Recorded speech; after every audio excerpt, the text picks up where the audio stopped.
Bonjour très chers téléspectateurs de iPluriel TV, www.ipluriel.com. Bienvenue dans votre émission d'entretien où nous parlons de l'actualité politique. L'actualité politique, c'est avec un invité comme d'habitude.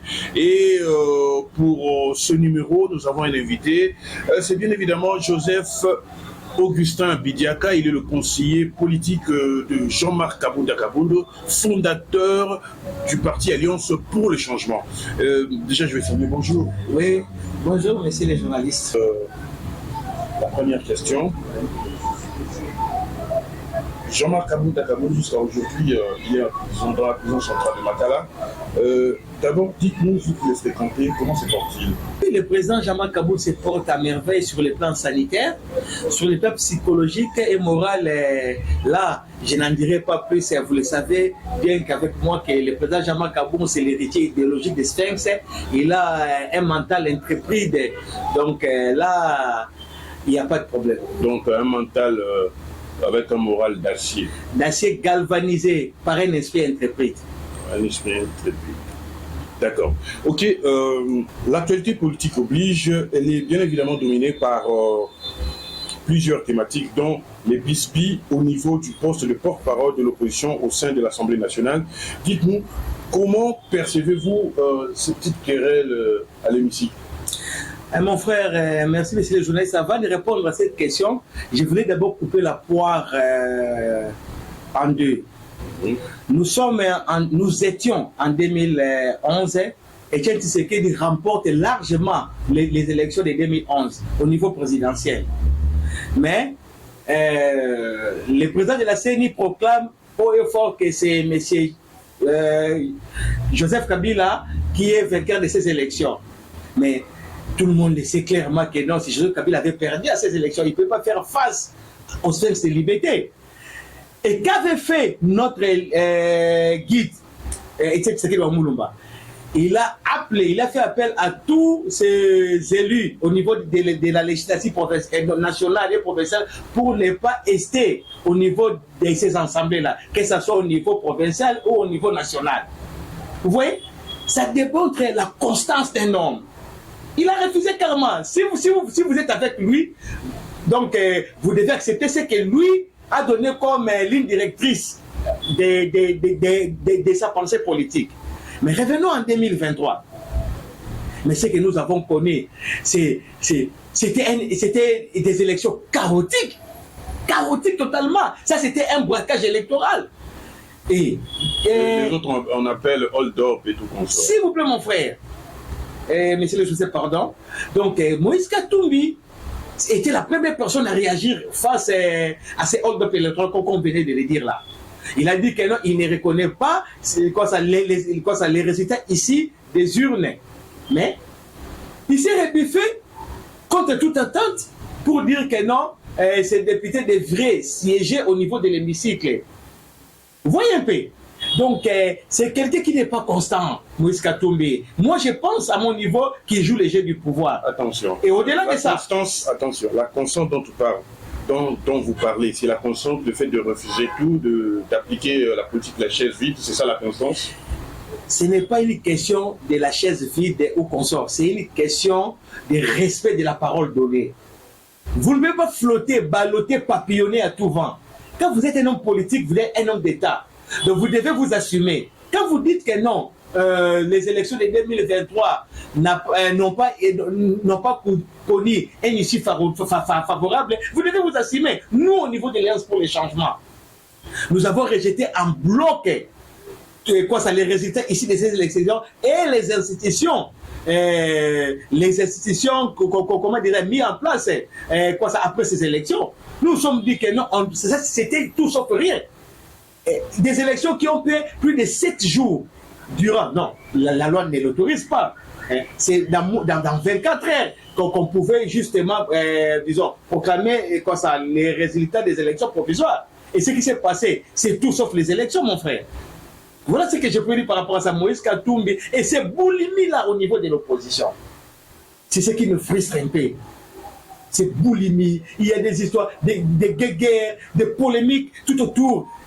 Donc les opposants congolais tournent autour du pot pour essayer un peu, comment dirais-je, c'est comme c'est que nous avons connu au niveau de l'école primaire, comme ça, les corbeaux et les renards. Donc moi je pense que nous ne sommes pas là pour flatter M. Félix Tshisekedi. Mais vous savez bien que lorsque Etienne Tshisekedi avait boudé les élections pour dire que boycotter, ça avait plutôt favorisé l'autre camp, et après ils ont continué la vie jusqu'en 2019. Et donc, est-ce que la politique de la chaise vide, de dire que donc voilà, on refuse tout, ça aide? Parce que politiquement parlant, on dit ce qui s'est fait sans vous et contre vous. Où en sommes-nous aujourd'hui? Tous ces kabylistes-là, aujourd'hui, transformés en tshisekédistes, hein? On ne peut pas tolérer cela. Qu'est-ce que Joseph Kabila ne les avait pas donné au jour d'aujourd'hui qui puisse se métamorphoser, se transfurger? Vous voyez un peu? Mais attention, certains disaient que la politique, ce ne sont pas les amitiés, mais ce sont les intérêts. Alors si ils trouvent que non, leurs intérêts, ça bascule vers le pouvoir en place, pourquoi ne pas changer? Leurs intérêts, très chers journalistes, hein, c'est de s'éterniser au pouvoir. Ils n'ont pas un projet faramineux qu'ils peuvent mettre à la place publique pour le bien-être de la population. Ils sont là pour leur ventre. Hein? Ce sont des ventrioles, excusez-moi les termes, mais je peux vous le dire. Hein? C'est comme ça, mon frère. Ok. Les choses peinent à bouger et les Congolais continuent de tirer le diable par la queue. Selon vous, qu'est-ce qui explique ce frein malgré la mise en place du gouvernement? Messieurs les journalistes, je réponds ma main sur mon cœur pour dire que non, j'ai pitié de la dame. En tout cas, avec tout le respect que je lui dois, j'ai pitié d'elle parce que... Vous avez pitié parce que vous êtes machiste, parce que quand on a mis une femme, vous dites que non, elle ne pourra pas, parce que dans votre tête de paternaliste, que non, une femme ne peut rien faire, n'est-ce pas? Loin de là, dans mon esprit, c'est cette idée-là, ou cet argumentaire.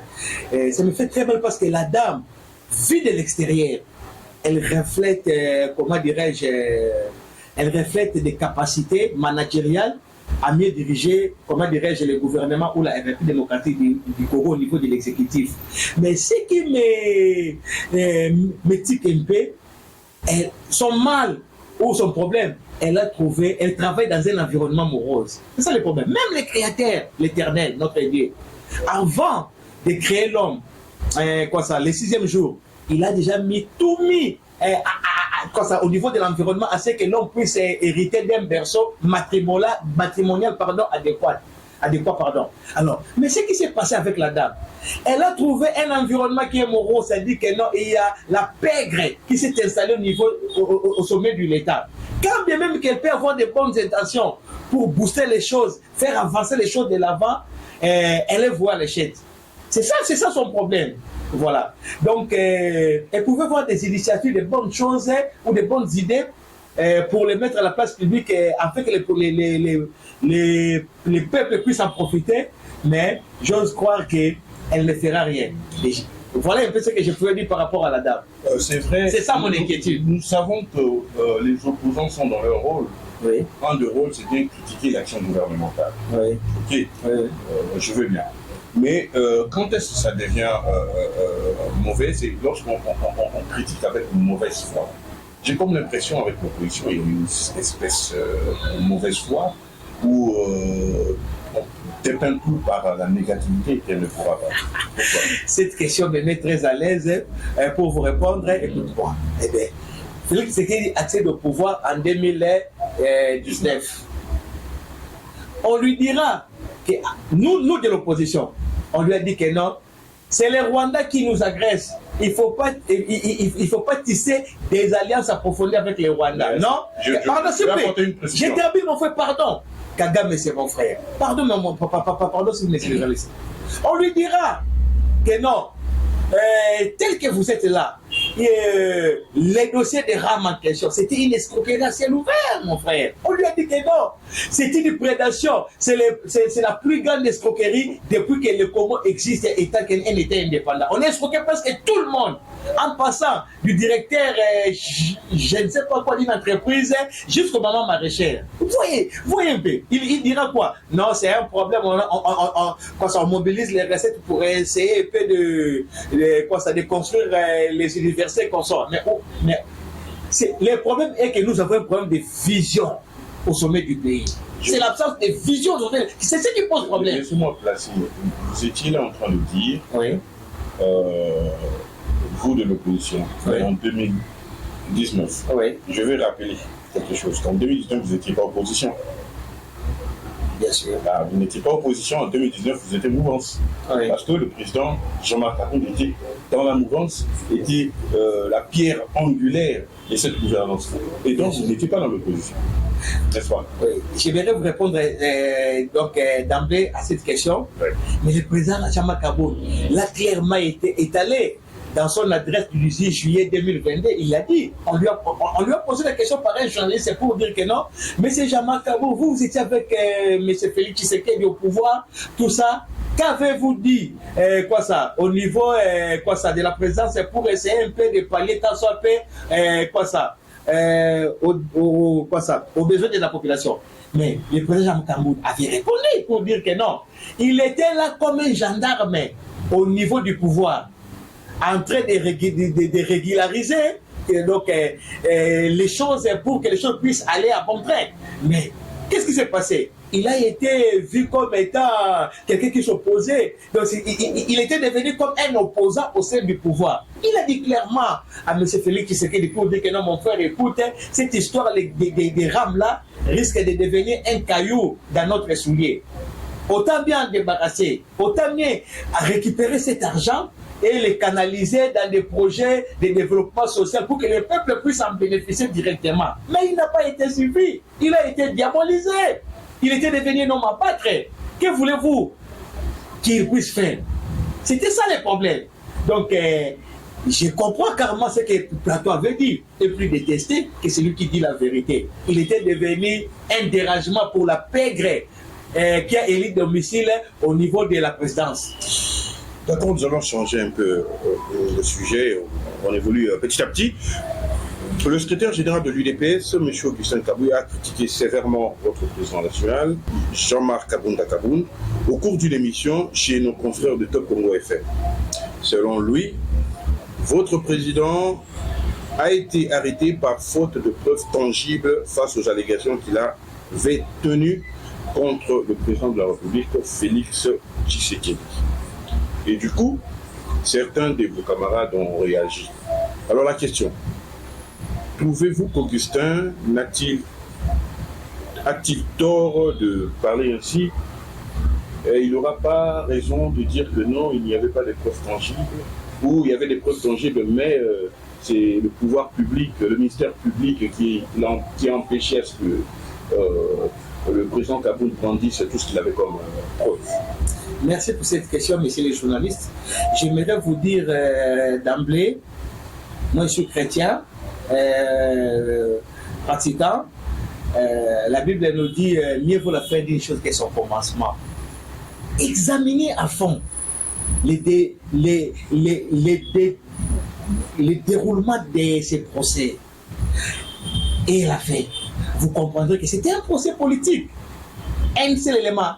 Avant de vous répondre, avant d'entrer dans les vifs de ma réponse. Jean-Marc Aboun est condamné à 7 ans de prison, mais jusqu'au jour d'aujourd'hui, il n'a jamais été notifié. Pas de notification. Pas de notification. Mais pourquoi? Parce que les juges qui ont prononcé cette sentence sont allés de manière cavalière, de manière, comment dirais-je, ils sont allés au galop. Pour dire quoi? Le ministère public avait requis 3 ans d'emprisonnement par rapport, parce que le ministère public, donc c'est lui l'arbitre du jeu.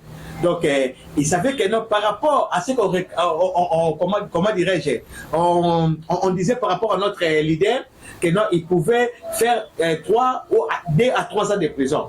Mais les juges en question s'est prononcé pour dire que non, Jean-Marc Kabound devait écoper de 7 ans de prison, d'emprisonnement. C'est fort, mon frère. Parce que même les étudiants des deuxième année graduats du droit, ils le savent clairement. Jean-Marc Kabound a fait, lors de son adresse de 2022, pardon, il a dit tout ce qu'on lui a reproché. Mais si vous êtes un technicien des droits, lorsqu'un voleur vient, par exemple, laissez-moi vraiment le temps d'expliquer cela pour répondre par rapport à ce que les affabulations, les allégations telles que prononcées par les balivernes, telles que prononcées par les CG de l'IDPS de Augustin Kabouya. Quand un voleur vient, par exemple, voler, comment dirais-je, à Kitambo, nous sommes à Kitambo, il vient voler dans une maison. Il trouve une résistance, par exemple. Quand il trouve une résistance, il tue. Pour comment étouffer cette résistance. Il viole. Dans un même endroit. Il est différent du voleur qui va, par exemple, voler à Leba, il tue à Makala, il viole à Matete. Vous voyez, les frais infractionnels pour les deuxièmes voleurs doivent être, mettre ensemble en vrac. Mais pour les premiers voleurs, il a commis le forfait dans un même endroit. Ça ne doit pas être le cas. Jean-Marc Kabound a dit toutes ces allégations que, disons, que les CG de l'UDPS les reprochent. Il a dit ça dans son adresse du 18 juillet. Donc si on devait le condamner normalement, vous savez, le ministère public, c'est quelqu'un qui est vraiment assidu, assis dans la matière. Il a compris que non, si le président avait commis réellement des forfaits ou des infractions telles que prescrites par la loi, il allait être condamné à 3 ans d'emprisonnement ferme. Mais c'était un procès politique. Pourquoi? On ne pouvait pas alourdir la charge. Je ne sais pas si vous comprenez ce que je suis en train d'argumenter. Donc, ça prouve carrément au jour d'aujourd'hui. Pourquoi refuse-t-il de leur remettre la notification? Bon, nous ne savons pas aujourd'hui. Est-ce que le président Jean-Marc Kabound est en prison étant que détenu ou étant que prévenu? Nous ne le savons pas. Vous voyez? Donc, cela frise un propos ourdi. Donc, au sein du régime Tilé-Gelou pour faire taire notre leader. C'est ce que nous craignons, c'est ce que nous fustigeons. Donc, par rapport à Augustin Kabouya, c'est un confusionniste. Permettez-moi de le dire, parce qu'il confond clairement entre gérer une affaire privée qui est l'UDPS et puis la justice qui est un appareil étatique. Donc, voilà ce que je pouvais dire. D'ailleurs, pour citer, hein, la créature ne peut pas se substituer à son créateur. C'est le président qui est créature. C'est Augustin Kabouya qui est créateur. Mais c'est le président Jean-Marc Kabound. C'est le président Jean-Marc Kabound qui a fait de lui secrétaire général de l'UDPS. Kabound est un dieu alors. Sur le plan politique, c'est un dieu. Parce qu'il a des capacités managériales. C'est comme, vous savez, je vais vous étonner. Jean-Marc Kabound était, comment dirais-je, président fédéral au niveau des Kamina Consort. Mais il y avait ici, à Kinshasa, dans la structure, il y avait Valentin Moubake, à qui j'ai sali mon vieux, de Maître Mukendi. Il y avait des, comment dirais-je, Moleka comme étant conseiller politique du spectre limité. Mais le président, Etienne Tshisekedi, avait besoin d'un oiseau rare. Il est allé puiser au niveau de l'intérieur pour faire venir le président Jean-Marc Kabound pour le faire asseoir parmi les grands. Et il appela le héros vivant. Mais c'est ça! C'est ça! Il faut beaucoup de considération pour le héros vivant Etienne Tshisekedi Wabouloba. Notre leader, notre guide idéologique. Etienne Tshisekedi ou Jean-Marc Kabound? Etienne Tshisekedi Wabouloba, c'est notre guide idéologique. De lui est né Jean-Marc Kabound. Et de Jean-Marc Kabound, nous existons tel que moi, Joseph Augustin Vidiaka. Comme il Djalelo? Non, moi je ne suis pas dans les Djalelo parce que depuis que je suis avec le président Jean-Marc Kabound, vous pouvez vous renseigner. Donc je n'ai jamais reçu aucun rond, ne fit pas même $1 pour essayer un peu de conseiller les qui Djalelo. Moi je ne suis pas dans cette assiette. Non, c'était une boutade. On va passer. Alors, La situation s'empire de plus en plus du côté de l'Est, où nous apprenons que le M23 est en train de faire succès, partir de périple en périple.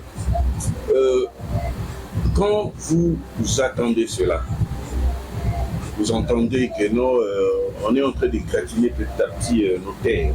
Qu'est-ce que ça vous fait? Mon frère, permettez-moi de vous appeler frère parce que nous sommes Congolais.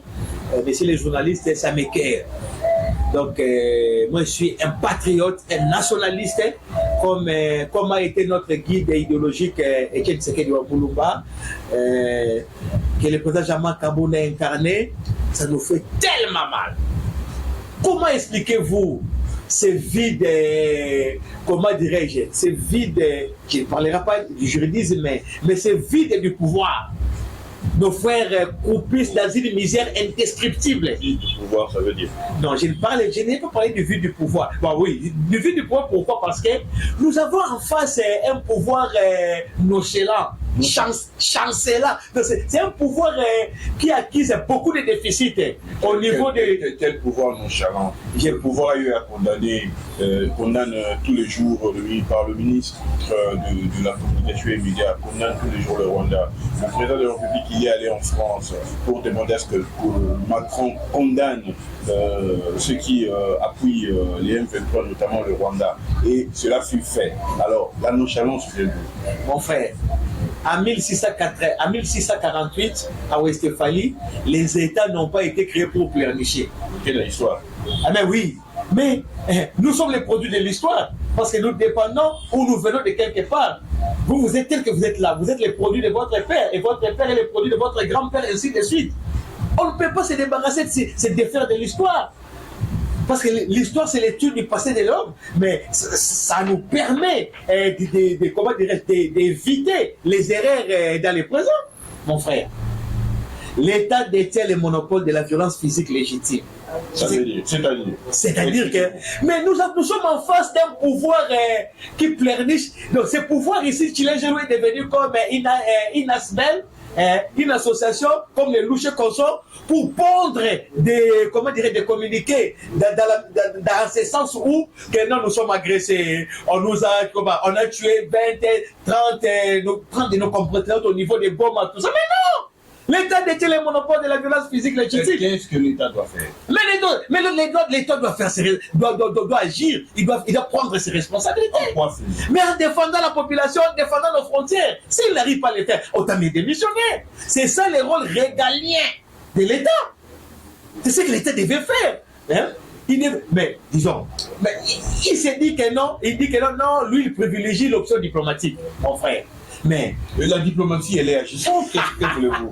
Van Otto Bismarck a dit ceci: une diplomatie sans la force armée est une musique sans instrument.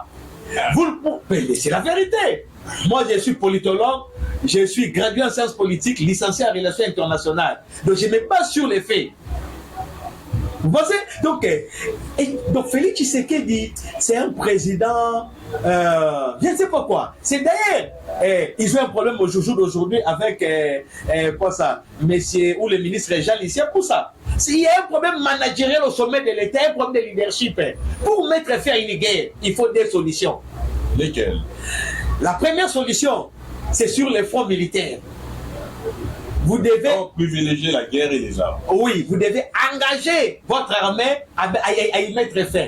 Mais ça a été fait, non? Ils ont déclaré l'état de siège. Ils ont envoyé les militaires par-ci. Il y a eu même les jeunes gens qui ont dit ils vont défendre la République, le pays et la patrie. Ils sont partis. Que voulez-vous encore? Mon frère, la personne attitrée pour mettre fin à cette guerre, c'est les militaires congolais. Mais les militaires congolais sont sous-alimentés, sous-équipés, sous-nourris. Alors, à l'instant de ça, au-delà de tout ça, il doit y avoir la nouvelle technologie. Donc, en fait, le président fait, pardon, c'est important, j'ai terminé, pardon mon frère. Pardon, monsieur les journalistes. Le président Tshisekedi devait importer la nouvelle technologie. Parce qu'il ne suffit pas de recruter, d'avoir une armée de 1 million, 2 millions de personnes. Je vous rappelle. Il faut qu'il y ait, qu'on puisse mettre en place des drones militaires capables de détecter et de mettre hors d'état de nuire nos ennemis sans que nos militaires puissent effectuer les déplacements. Je vous rappelle que le président de la République avait dit, à l'heure où nous sommes, que non, il a la capacité, c'est-à-dire nous avons la capacité, nous la RDC, à partir de la RDC, viser le Rwanda et poudriller le Rwanda de loin. Le président l'a dit, tout le monde a suivi ça. Catalogue de bonnes intentions. Ça, c'est ce que je pouvais dire par rapport à ça. Mon frère, pardon, pour ça, cher journaliste, le président Félix Tshisekedi a un problème très sérieux. Il est dans la réaction, il n'est pas dans l'anticipation. Quand vous êtes chef ou un leader quelque part, vous devez être entouré d'un tresse de cerveau. Des gens capables de réfléchir, chacun en ce qui concerne son domaine, pour vous donner de la matière. Moi, tel que je suis là, en termes journalistiques et consorts de la communication, vous êtes un chevronné, ce n'est pas une flatterie, mais c'est la vérité. Vous avez de la matière, vous êtes assis dans votre domaine. Si. Donc, si moi aujourd'hui, je suis devenu un haut responsable au niveau du pays, c'est à vous que je confierai la communication. Donc, vous estimez que le président Félix ne place pas les gens qu'il faut à la place de Félix? C'est ça son problème. Vous prenez par exemple un défenseur qui est formé, suffisamment outillé, avec des potentiels défensifs, vous le placez à l'attaque. Que fera-t-il? Que fera-t-il? C'est ça le problème du Congo, non seulement pour le président Félix Tshisekedi, mais c'est depuis 1960. Donc on a un défaut de fabrication à partir de 1960, c'est la mort. Et en effet, ce ne serait plus le problème du président de la République, donc c'est une chaîne, ça fait depuis belle durée, depuis des ministres, des choses comme cela. Mais on n'est condamné par le président. Mais il doit s'amender. Il est au pouvoir pourquoi? Pour remédier à certaines situations. Il est là pour ça. Il ne peut pas faire du copier-coller. C'est la raison pour laquelle la population congolaise l'a élu. Hein, mon frère? Bon, d'accord, on va chuter, parce que le temps nous est imparti. Oui.